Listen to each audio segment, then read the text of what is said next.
Aloha, and welcome to another edition of the Collector's Corner brought to you by the Tainted Glove Network. I am your host, Aloha Mr. Han, and what I have here is a potpourri, if you will, of World Series related items in this week's edition. As you know, the Collector's Corner was started as a result of an effort I undertook during the pandemic to try and get my arms around all the different memorabilia I have, and to be honest with you, I did not realize how much I had till I started doing this. So why don't we go ahead and get started? So the first thing I want to show is a picture I have from the first pitch of Game 1 of the 2005 World Series. So you'll see it here. And the autographs I have on there, that is Louis Aparicio throwing out the first pitch. I do not have him on here, but I have everyone else behind him. And that is J.C. Martin, Jim Rivera, Billy Pierce, Jim Landis, and Bob Shaw. You really can't see Rivera because he's blocked out by Aparicio throwing the first pitch. But that's the first thing I got here. It's a nice piece. I need to get this authenticated. So hopefully I'll be able to do that in November at the Rosemont show. Moving on to the next item. One of the teams that has always fascinated me, because it's one of the first teams I remember seeing, is the early 1970s Oakland A's, the swinging A's, if you will. This is the Reggie Jackson, Raleigh Fingers, Catfish Hunter, Joe Rudy, Sal Bando teams. Vida Blue was also there. Ken Holtzman, the former Cub pitcher, was also there as well. They were a wild bunch, to say the least. And they actually won 3 World Series in a row, 72 through 74, with division titles around that in 71 and 75. 71, they lost the ALCS to the Baltimore Orioles, and 75, they lost to the Boston Red Sox. They were swept in both those series. So what I got here is a couple of different things. The first thing I have is a ticket to Game 5 of the 1974 World Series, autographed by Raleigh Fingers and Reggie Jackson. Like I said, Raleigh was the MVP for the 1974 World Series, and Reggie was, being Reggie, his first at bat in Game 1 of the 74 World Series, hits a long Oppo Taco home run against Andy Messersmith. So this is that. And also what I have with this is the Sports Illustrated issue regarding the 74 World Series. You can see on the inside, I love the cover because I like the colors in it. I know, call me weird, whatever, but you can see there it is, autographed by Raleigh. There is a play in Game 2 with Game 1, I mean, with Sal Bando being thrown out at home, Steve Yeager holding on to the ball, Garvey right there, and Bill Buckner being thrown out, trying to steal, picked off actually, of first base in the bottom of the first inning of Game 1. Holtzman played a little cat and mouse with him and picked him off for the final out. And then Reggie came up and led off the second inning with a home run. Next, what I got is something that I know fans will either love or hate. Probably both. Because of what they'll love it because of what it signifies. They'll hate it because who's on it. This is a 2005 World Series Champions baseball autographed by Jerry Reinsdorf. That's right, the chairman of the board. There's his John Hancock right there. As I said, I know fans will love it and hate it at the same time, just because of whose autograph is on there. Another ball that I have autographed is a 75th World Series logo baseball. For those of you who don't know, the 75th World Series was in 1978, and this ball is autographed by Reggie Jackson, a.k.a. Mr. October. That's right. See the logo right there, 75th World Series, autographed by Reggie Jackson. Needless to say, Reggie did well in World Series. Obviously, he was the World Series MVP in 73 and 77, won World Series in 72 and 74, even though technically he did not play in the 72 World Series because of injury, but he still got credit for the ring. He was injured because he was trying to steal home on a double steal in Game 5 of the 1972 ALCS in Detroit, and he blew out his hamstring stealing home. And there's a famous picture of him lying on the ground in absolute agony.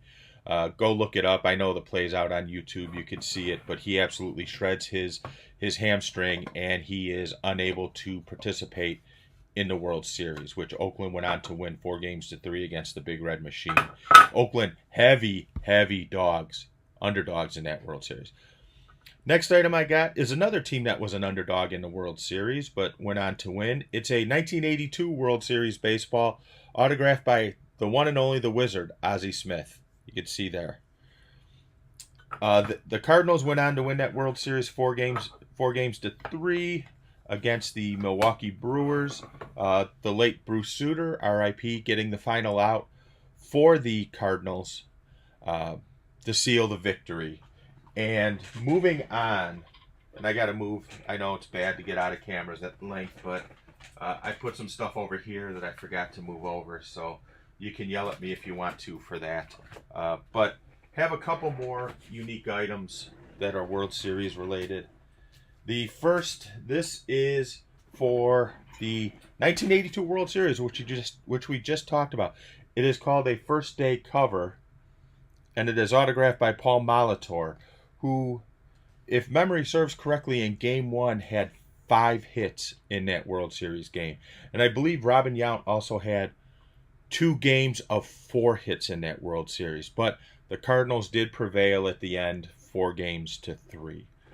So a couple more items here that I want to show off. The first is, this is something unique. It is for a Hall of Fame player who participated in 3 World Series, won 1 and lost 2. He started his career with the Chicago White Sox. Obviously did not play in the World Series with the White Sox. But this is a circa 1973-74 game-worn hat. And you can see there's a number there. For those of you who don't know whose number that is, I'll give you a hint. That is a game-worn hat from Goose Gossage, who participated in the World Series in 78 and 81 with the New York Yankees and 1984 with the San Diego Padres, famously giving up that ridiculous home run Kirk Gibson hit in the 1984 World Series because he felt that he could strike Gibson out. When Dick Williams, the manager, was asking him, should he walk him, and he said, no, I can strike him out. And it made sense because, statistically speaking, Gossage had good numbers against Gibson up until that point. But moving on. So the next item is also a game-worn hat. Also the same time period, the early 70s, Chicago White Sox. This, by the way, may be my favorite White Sox uniform and my favorite White Sox color set. I love the blacks. Don't get me wrong. I love their uniform now, the black and white pinstripes. I'm a snob in a little bit when I say this. I wish they didn't have names on the back of them. That's just me. I think it looks incredibly sloppy with names and numbers on the back of a pinstripe jersey. Again, that's just me. But I love the early 70s look with the red and the white pinstripes. And this is another hat. This one is actually autographed. Now, you may not recognize that signature because, I mean, honestly, it's chicken scratch.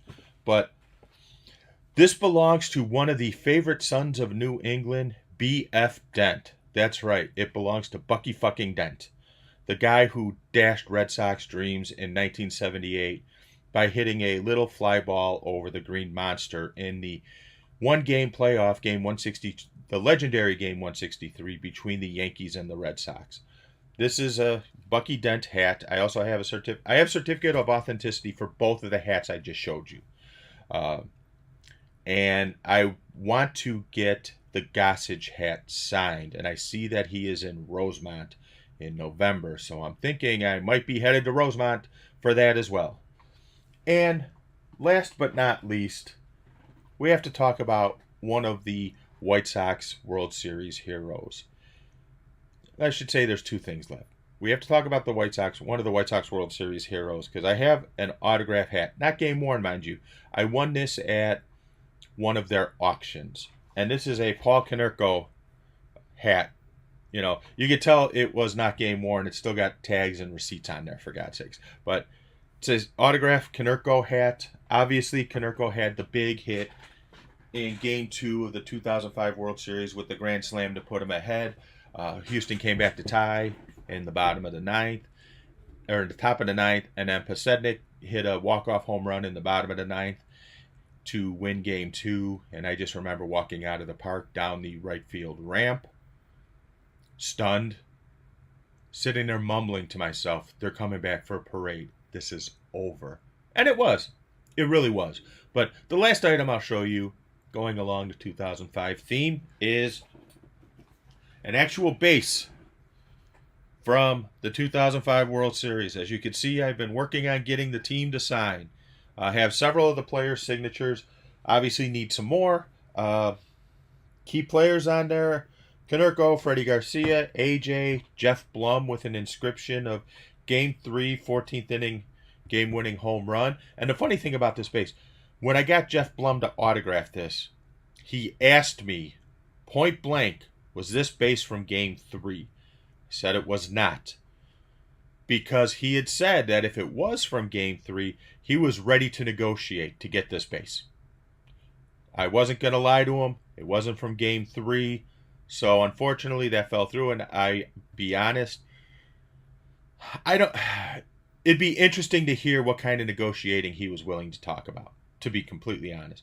I don't know. He never said. He just said he was willing to negotiate, but it wasn't Game 3, so he wasn't interested. So I don't know what he was willing to throw on the table, but it would have been interesting to find out. But so that's all I got for today. Hope you like it.